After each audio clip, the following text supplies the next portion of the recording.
Many, many years ago, when the people of Israel were a great nation ruled by King Saul, they fought a long and bitter war against their ancient enemies, the Philistines.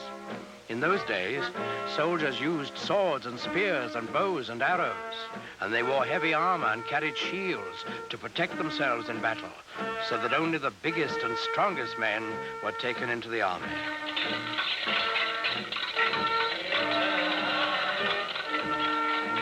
Well, in this war, the Israelites and the Philistines were pretty evenly matched. They fought many hard battles, and each side lost many men, but neither side could completely conquer the other. Then one day, while the Philistines were camped on one side of the great valley and the Israelites on the other, there came out of the camp of the Philistines a champion of their cause, a huge giant, taller and stronger and bigger than any man anyone had ever seen.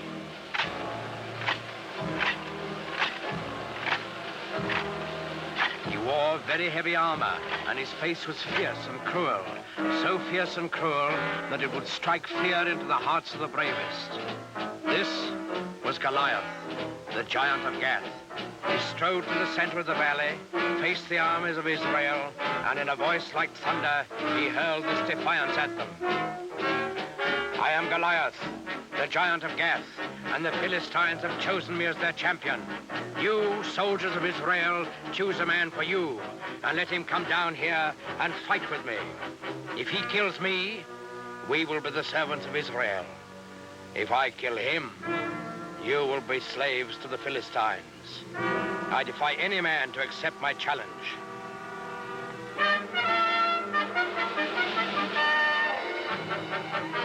When the men of Israel saw Goliath and heard his defiant challenge, they were afraid, for they had no one to match his size and strength. Not one among them dared go down and do battle with the giants. Not, that is, until the shepherd boy David heard Goliath's challenge. Now, David was just a boy. He knew nothing about swords and spears and fighting wars. But he was a thoughtful boy, too, and a good boy, because he believed in God and trusted in him. So, when he heard Goliath defying King Saul's army, he turned to his brothers and said, "In defying the army of Israel, Goliath defies God. Is there no one here to go out and do battle against the enemy of the Lord?" David's brothers were first surprised and then angry at him. "Go back to your flocks and leave wars to fighting men." But David wouldn't be put off. "I will do it," he said. "Send word to King Saul. Tell him that I will go down into the valley and do battle with Goliath the giant." When the king saw how determined David was, he gave him his blessing and offered him his own royal armor and sword. But David wouldn't take them. He wasn't a soldier. Instead, he went to a nearby stream and selected 5 smooth stones. He put these in his shepherd's bag. He took his stick in his left hand, and in his right hand he held a slingshot. That's all. With both armies looking on, excited and expectant, David went down into the valley to meet Goliath. They met in the middle of the valley. David looking up at the giant, confident and unafraid, and Goliath looking down on the unarmed boy with eyes full of hatred. Suddenly, the giant Philistine roared in a terrible fury. "I have defied all the armies of Israel to give me a man to fight, and they have sent a boy against me. What? Am I a dog that you come against me with a stick?" David answered him calmly. "I come against you in the name of the Lord of hosts, the God of the armies of Israel, whom you have defied. Your sword and your spear and your shield will not save you, Goliath, for this day you shall learn that the Lord fights on the side of right." Goliath let out an angry snarl. "So be it. Defend yourself, boy."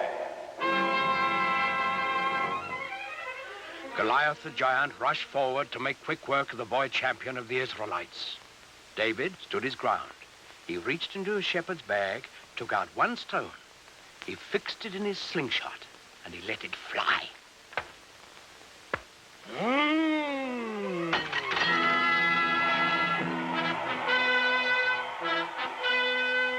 The giant was dead, and the simple shepherd boy, who trusted in God, had done what all of King Saul's army hadn't been able to do. David lifted his eyes to heaven, and he whispered a prayer.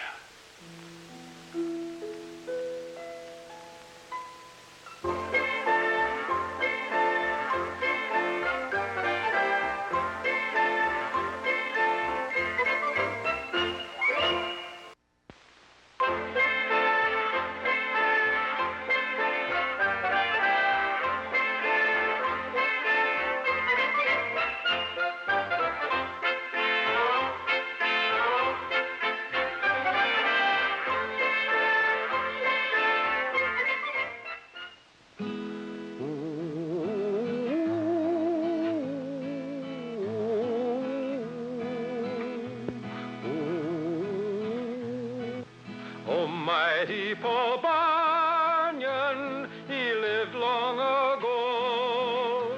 His strength and his goodness helped America grow. When Paul Bunyan was just 1 month old, he placed his baby hands around a young maple tree and tore it out of the ground, roots and all. When he was only 18, he was already 25 feet tall and weighed 800 pounds, all bone and muscle. He took one look at the deep forests of the West and found his job: to chop down the trees to make room for cities, farms, and people. Come all you sons of freedom that run the forest stream. Come all you roving lumberjacks and listen to my theme. We'll cross the roaring rivers where the mighty waters flow, and we'll roam the wild woods over, and once more a lumbering go, and once more a lumbering go, and once more a lumbering go. We'll roam the wild woods over, and once more a lumbering go. Paul Bunyan was so tall, he covered miles with every step. Why, one day he started walking across the country. He walked across Ohio, Indiana, Illinois, and then stepped into the state of Wisconsin. There, he met an old farmer, his head bowed down with grief. The farmer told Paul his story. I'm going down the road feeling bad. Oh, my crops have failed and now I'm feeling sad. My family is hungry and we have no place to live. I'm going down the road feeling bad. And with 5 blows of his axe, Paul Bunyan cleared a space of 10 miles for a brand new farm. Thank you, Paul Bunyan, cried the farmer. You're welcome, said Paul, as he took an extra big step and walked from Wisconsin into Montana. Yes, Paul Bunyan did some remarkable things, all right. As a soldier in the Revolutionary War, he faced a whole line of cannon. As the Hessian soldiers fired at him, he picked up a tree trunk and batted their cannonballs right back, like baseballs. Once, when pirates were roaming the east coast of the United States, he splashed his foot in the ocean and started a wave that sank the whole pirate navy. Oh, and I almost forgot. He also built the Rocky Mountains. Paul grabbed a hill with either hand with a ring-ting-a-tim-ring-a-tid-not-nay and set them down so they would stand in a row. He built the Rockies up so high the topmost peak held up the sky with a ring-ting-a-tim-ring-a-tid-not-nay. Then came the biggest job of his life.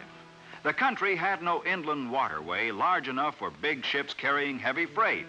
So Paul Bunyan began to dig. Soon, he had scooped out hundreds of miles of earth. Now he wanted rain, so he clapped his hands together. And down poured the rain, until the holes in the earth were filled with the Great Lakes. La, la, la, la, la, la, la. Now, one of the Great Lakes was named Lake Erie, and the town of Buffalo was on its shore. It took just another day's work for Paul Bunyan to dig the Erie Canal from Buffalo to Albany, and the inland waterway was completed. In his later years, with his big jobs done, Paul Bunyan went back to one of his favorite hobbies, mountain making. But this was a mountain for children, a rock candy mountain. Oh, the buzzing of the bees in the popcorn trees near the chocolate ice cream fountain, where the jelly beans grow and the milkshakes flow down the big rock candy mountain. Oh, the children eat their fill of the whipped cream hill, and no one's ever counting. There's so much to eat, life is one long treat on that big rock candy mountain. Did Paul Bunyan really live? Well, nobody knows for sure. Oh, mighty Paul Bunyan, he lived long ago. His strength and his goodness helped America grow.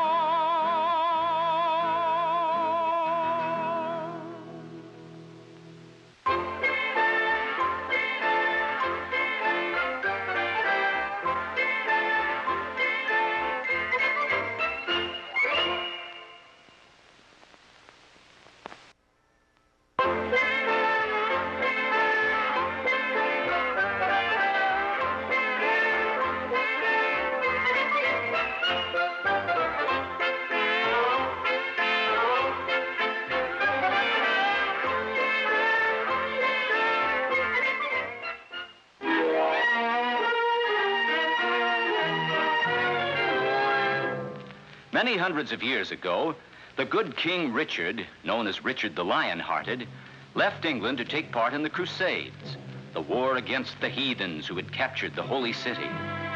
In his absence, he placed his brother John on the throne. As soon as he was king, John turned on the good nobles of the kingdom, stole their goods, and drove them out of England. Among these nobles were the old Earl of Huntingdon and his son, Robin. Father, I've come to say goodbye. Robin, where are you going? To Sherwood Forest. King John has declared me an outlaw, and an outlaw I will be.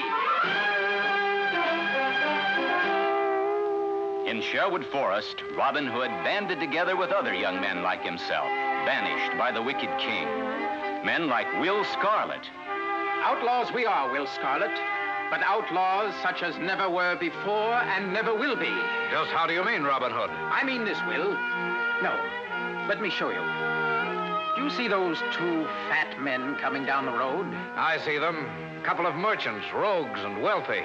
And do you see that old woman in rags, weeping in sheer hunger? I see her, too. Well, watch, and keep a hand to your arrow in case I need help. And so, quickly, they became known far and wide. Robin Hood and his merry men of Sherwood Forest, taking from the evil to give to the poor, defenders of the weak and oppressed, the one hope of England's people. Sometime later, Robin set off by himself in the forest. He started across a bridge which lay across a stream, a bridge consisting of a single log of wood. But facing him, blocking the way, was a stranger, a tall man with broad, powerful shoulders.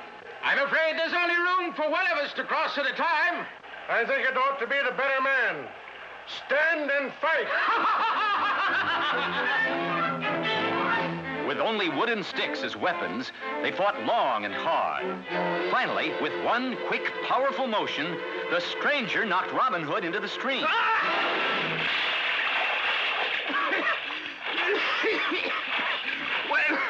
Well done, fellow. What do they call you? John Little is my name. John Little. Well, I'll call you Little John. And I want you to join my band as my next in command. And now the band of merry men was complete. And just in time, for King John had posted a reward of 10,000 pounds for the capture of Robin Hood.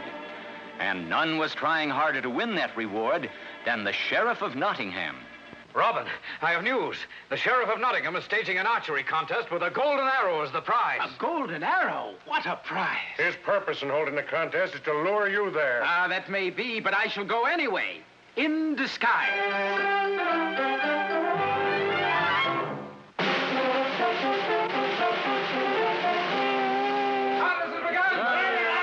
The distance will be 50 paces. You, that beggar over there, get out of the way. I? Why, I'm one of the marksmen, sir. You? A marksman? That's rich. One by one, the finest bowmen in the land shot their arrows. Finally, one arrow lay in the exact center of the circle, a bullseye. The winner is Adam of the Dell. Pardon, Sheriff. I have not yet competed. You? Well, maybe it will bring us a laugh. Robin let fly. A perfect shot, right on top of the arrow in the center, splitting it down the middle. Robin had won.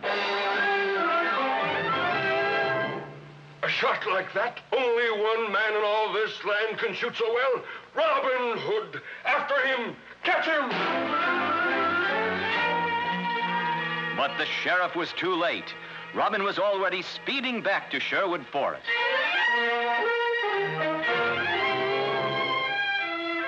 As Robin entered the forest, a knight appeared and challenged him. In the midst of their battle, the knight suddenly put down his sword. Enough. Enough. I didn't recognize you. What? Why, it's your majesty. King Richard the Lion-Hearted, back from the crusade. Robin Hood, your exile is over. You and your men, come back to your homes. But Robin Hood and his men declined the king's offer. They preferred to remain in Sherwood Forest together, living their adventurous lives, taking from evil men to give to the poor.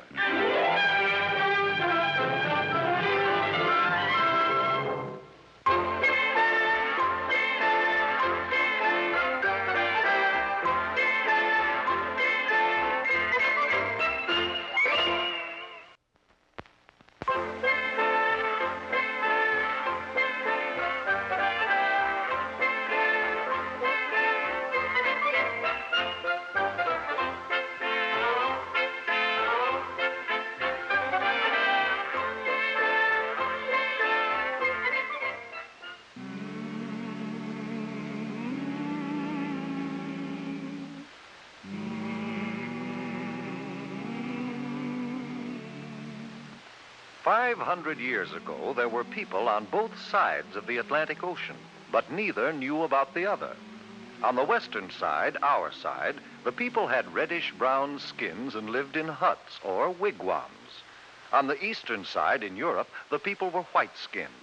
They had learned how to build houses and large sailing ships, but they still didn't know much about the rest of the world. In fact, most of them believed the earth was flat. Then one day, a map maker named Christopher Columbus had an idea. Do you know what? I think the world isn't flat at all. I think it's round like a ball. Did you hear what he said? Did you hear what he said? He said that the world is round. Oh, he's crazy, man. I think the world isn't flat at all. I think it's round like a ball. The world's as flat as the brim of your hat, and that is very plain.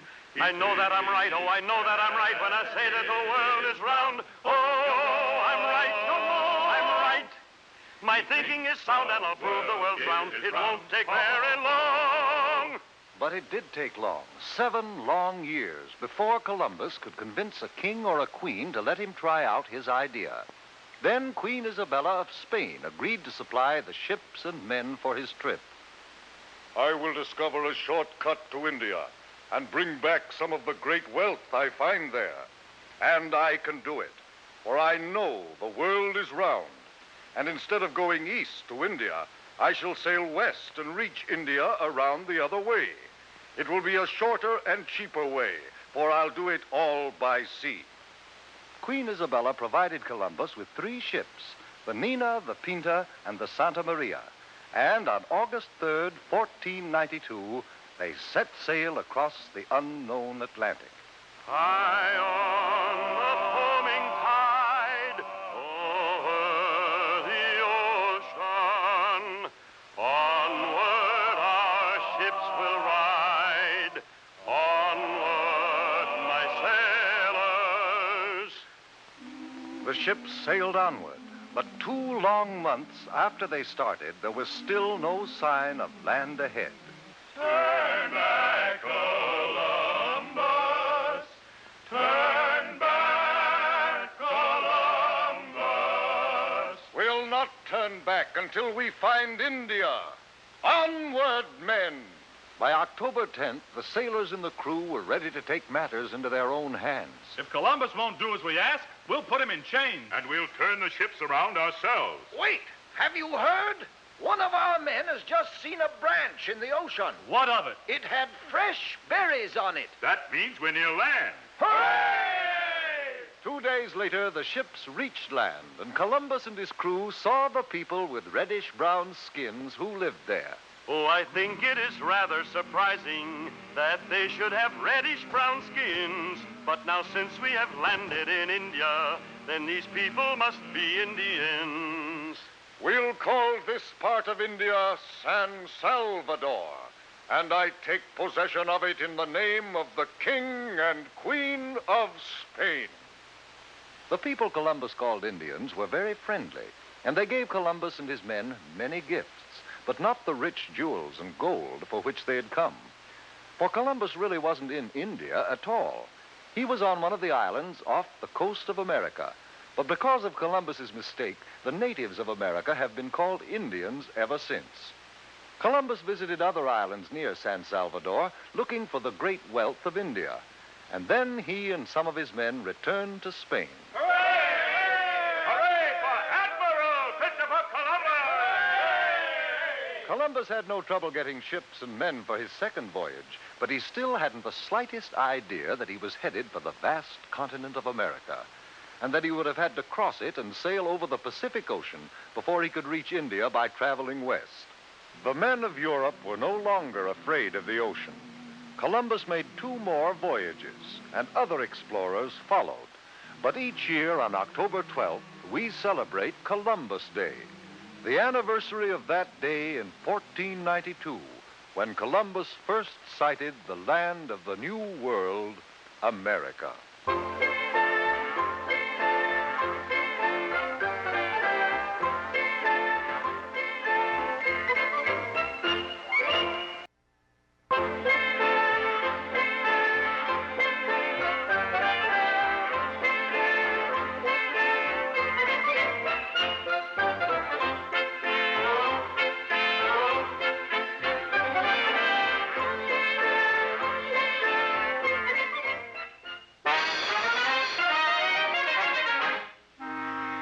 Along the banks of the Mississippi River, there once lived a boy named Tom Sawyer, who caused his Aunt Polly more trouble than a barrel of catfish. Tom Sawyer, you broke Judge Thatcher's window today. That toe's not sore, Tom. Get up and go to school. Tom Sawyer, stop where you are or I'll box your ears. Tom? You call me Aunt Polly? You broke the cookie jar. Truth was, Tom's mind was on other things, which he soon told to Bill Harper. Bill, meet me tonight down at the riverfront. What do you aim to do, Tom? I'm not Tom anymore. I'm the Black Avenger of the Spanish Main. You'll be the terror of the seas. We're bold, brave river pirates, starting tonight at midnight. Look, a campfire on the island. Somebody's here. Run for it, Tom. Back to the boat. Oh, pirates don't run from trouble, Bill. Come on. Let's find out who's at that campfire. Creeping to the campfire, the pirates came upon two men quarreling with each other, Dr. Robinson and Injun Joe. A third man, a tramp named Muff Potter, was asleep nearby. Suddenly, the Injun drew his knife and struck the doctor down. Quickly, the Injun put the knife in the hand of the third man dozing near the fire. Why, the Injun's gonna blame someone else. That tramp, Muff Potter. He'll be arrested for sure. Like startled deer, the pirates sped back to their boat and swore each other to secrecy. Only 3 of us know the truth, Bill. If we talk, that Injun will scalp us. Muff Potter was arrested, and it looked as though the truth would never come out. Then one day, Muff Potter's lawyer hauled Tom Sawyer to court and dragged the truth out of him. Now, under oath, point to the man who used this knife that night on Jackson's Island. Point him out. It was him. There by the window, Injun Joe. You're in a peck of trouble now, Tom Sawyer. Injun Joe's free, and he'll be after you. 'Cause now he knows you saw that fight on Jackson's Island. Weeks passed, and when Injun Joe failed to return, Tom Sawyer grew braver. Then, one day he confided to his girl, Becky Thatcher. It was a black box full of money. A real treasure box. Oh, that's what Doc Robinson and Injun Joe quarreled over. I heard them, so I know, Becky. Where's the treasure buried? There's an old barn on Jackson's Island. Must be buried in there. Let me go with you. Nope. Girls' bad luck on treasure hunts. You're just scared. I'm not. I'm hunting for that treasure tonight with Bill Harper. Ready, Terror? Ready, Black Avenger. Start digging in that corner, where the floorboard's loose. Treasure might be there. I'll stand guard. No sooner had Bill started digging than he struck something hard. Tom, I found the treasure. I found it. But just then, Tom ran back from the doorway. Bill, let it be. Quick, up the ladder to the loft. Somebody's coming, and I think it's Injun Joe.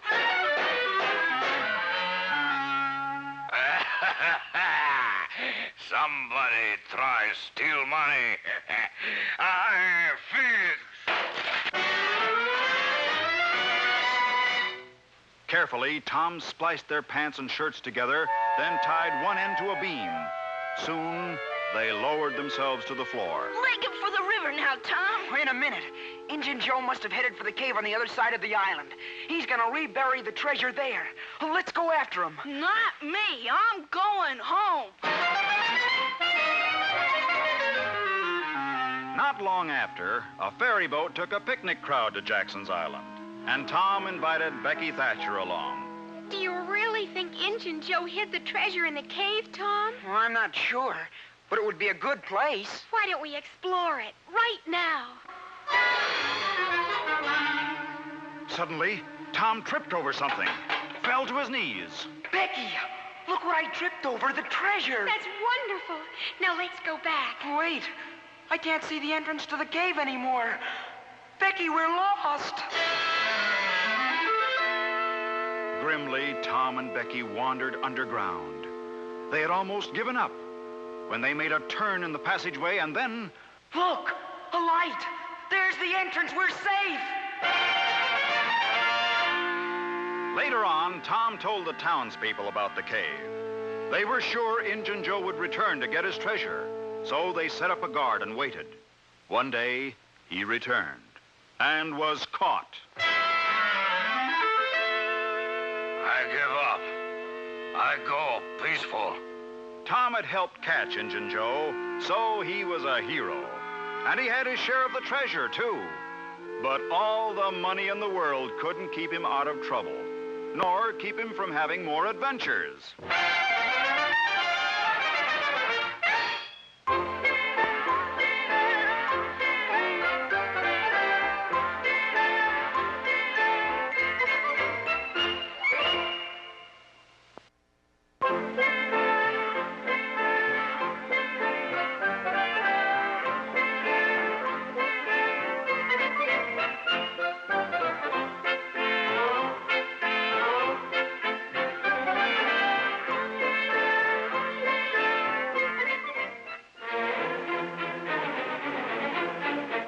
New Year's Day in Persia was the most celebrated day of the year. Wonderful shows were prepared to entertain the king and the prince. At the end of the program, a lone figure stood before the king with a beautiful horse. Your Majesty, I beg thee, look upon this wondrous animal. It is not real, but an ingenious machine that will carry me anywhere I wish, just by turning a peg. Well, if true, it is indeed a wonderful animal. What is the price? It is not for sale, sire, but I would exchange it for a portion of your kingdom. Well, for such a trade, I must know more about this horse. My son, Prince Brahma, will test the animal for me. The owner started to show the prince how to control the horse. But before he could tell him all, Prince Brahma turned the peg, and away he flew. He doesn't know how to bring it back. It's a trick to kidnap the prince. Throw this man in jail until my son returns. As the horse's owner was taken away, the king scanned the skies for the flying prince, but he was out of sight. High above the clouds flew the enchanted horse with the frightened prince. He traveled hundreds of miles, but he couldn't control the animal. He twisted the peg, but the horse continued to fly upward and onward. At last he found a small knob behind the animal's ear. He gave it a turn, and the enchanted horse started to descend. As he came closer to earth, the prince saw he was in a strange kingdom. I will be in danger if I'm found, but I can't control the horse. The amazing animal carried Prince Brahma toward a palace courtyard. After I land, I'll turn the peg, and maybe it will fly away again, perhaps right back to my own country. So intent was the prince on the controls that he didn't watch the archway through which the horse flew. He was knocked off the horse into a courtyard. No one saw him, and while everyone crowded about the mysterious horse, Prince Brahma hid in a room. After studying the horse, the king gave out an order. This is a most unusual animal. I shall give it as a gift to Princess Serena. Perhaps then she'll be my bride. Take the animal to the stable until I'm ready to give it to her. Prince Brahma could hear the king's orders, and now he realized his chance of escaping was gone. Then he heard someone sobbing. He discovered that he was in the room of Princess Serena. She was the most beautiful girl he had ever seen. She looked up and saw the prince staring at her. Who are you? I'm Prince Brahma. I come from far away. Don't let them know I'm here. Oh, did my father send you to rescue me from King Agmir? No, but perhaps I can help. Tell me how you came to this place. Princess Serena then told Prince Brahma the story of how she was captured by the powerful King Agmir. She must marry him or be put to death. I have an idea. If you pretend to be ill, the king will have to postpone any decision until you're well. I'll hide out in the city and return when the time is right. The princess agreed, and she acted as if she were in a trance. And soon the whole palace was alarmed. Word got to the king about her illness. Send for the best doctors in the kingdom. Each doctor who came tried to cure the young girl, and each failed. King Agmir sent out a call to physicians from other lands. One day, a strange doctor came to the palace. I can cure the princess, but I must attend her alone. When the doctor was alone in the sick girl's room, he spoke to her. Princess Serena, arise, for it is time for us to leave. Prince Brahma, it is you? Yes, Serena, but we must play the game for a while yet. Now we will see the king. Sire, you see she is almost cured already. Now, some special, unusual gift from you may complete the treatment. How fortunate. I have been saving a most unique horse to give to the princess. So the enchanted horse was brought to the palace. It's beautiful. May I sit in the saddle? Of course, my dear. It's yours. Prince Brahma helped Princess Serena up on the horse. Then he turned to the king. You see, sire, she is cured. Now for my fee. Of course, good doctor. What is your wish? I wish the princess myself. He jumped behind Serena. Never. She is mine. Guards, seize him. But the guards gaped in wonder as the horse rose from the floor and soared away. Out over the fields and mountains, the prince and princess flew. After many hours, Prince Brahma looked below and saw the palace of his father. The enchanted horse had brought them home. The king was delighted to see his lost son and welcomed the princess. Prince Brahma told his father that Serena had consented to be his bride. The happy king released the owner of the horse and granted him a part of the kingdom in exchange for the animal. Later, when Prince Brahma and Princess Serena were married, the king gave them the mechanical animal as a wedding gift. The young people rode away to have many more wonderful adventures with the enchanted horse.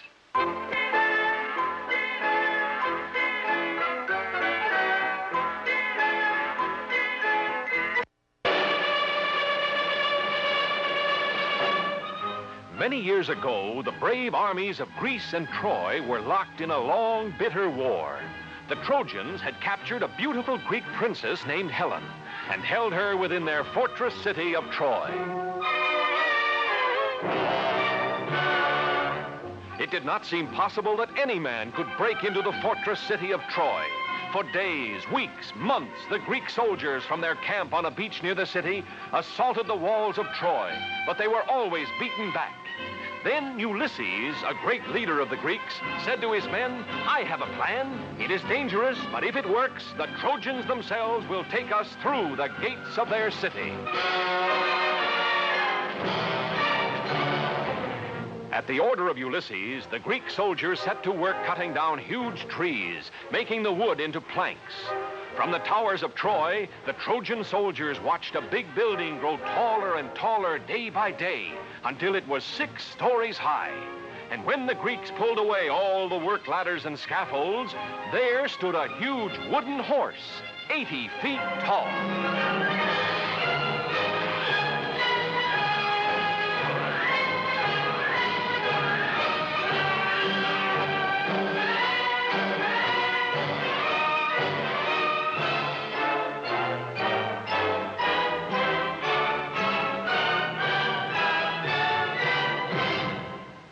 Along the towering walls of Troy, the soldiers and the people gathered to look out across the plain at the great wooden horse. They wondered what it was for, what it meant. The Trojans did not know that Ulysses and 5 Greek soldiers lay hidden in a dark, secret passage inside the wooden horse.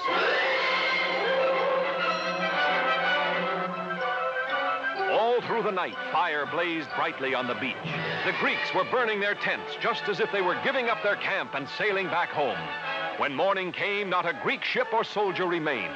But where they had camped stood the great Trojan horse.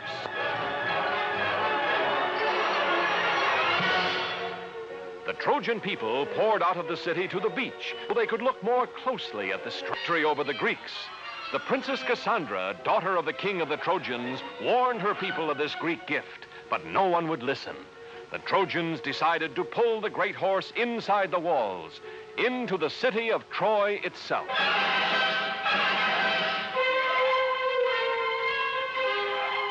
The Trojans tied thick ropes around the legs of the huge wooden horse. Hundreds of men took a hand at the ropes. Others lined up behind the horse.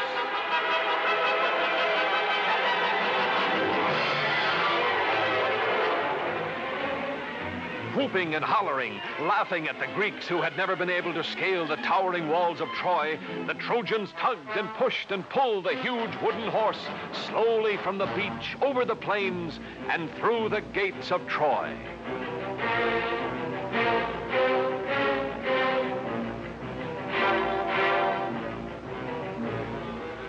In the dark, secret passage of the wooden horse, Ulysses and the 5 soldiers lay quietly waiting. They could feel the horse being moved. What the Trojans had decided to do, neither Ulysses nor his soldiers knew. Suddenly, after a whole day and half a night, the Trojan horse moved no more. An hour passed. Still the horse did not move.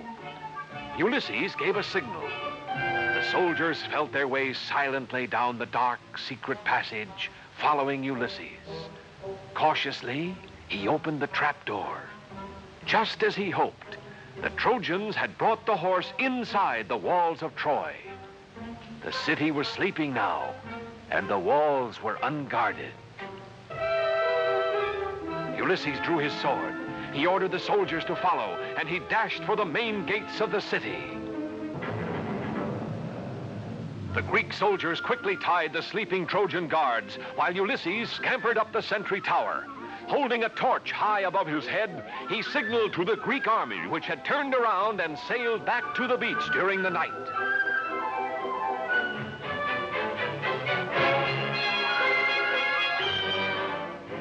And even as Ulysses and his men opened the gates of Troy, the Greek army was marching across the plain. Caught completely by surprise, the Trojans were easily defeated by the Greek soldiers, who found their beautiful princess and took her back safely to Greece. And brave Ulysses was named the greatest of the Greek heroes.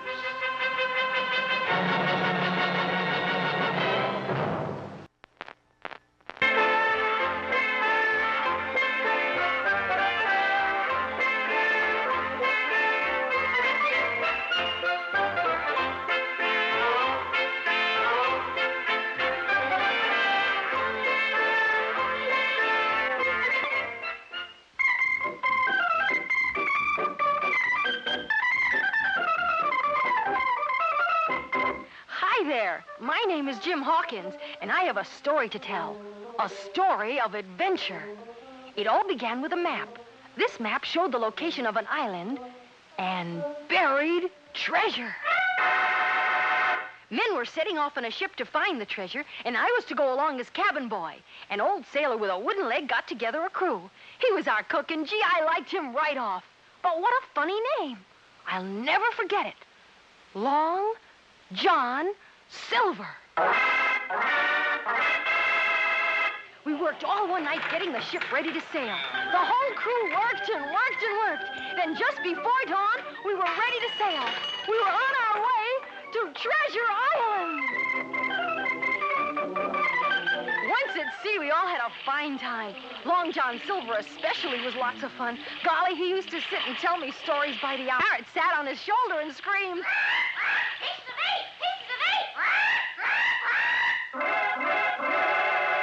Now, there was a barrel of apples set out for the men. And one night I went to get myself an apple, but because they were almost all gone, I had to climb right into the barrel to get one, right down to the bottom. Then a strange thing happened. Just as I was about to climb out, I heard voices. Keep your eye peeled for that. It was Long John Silver and some of the crew. Now, me laddies, you're a smart lot. No need for us to return empty-handed. We'll come back with all the treasure for ourselves. Gosh, these men were pirates. But I knew their secret if only they didn't discover me. See here, mateys, have an apple. But just as Long John was reaching into the barrel... Land ho! That's it, lads. Treasure Island.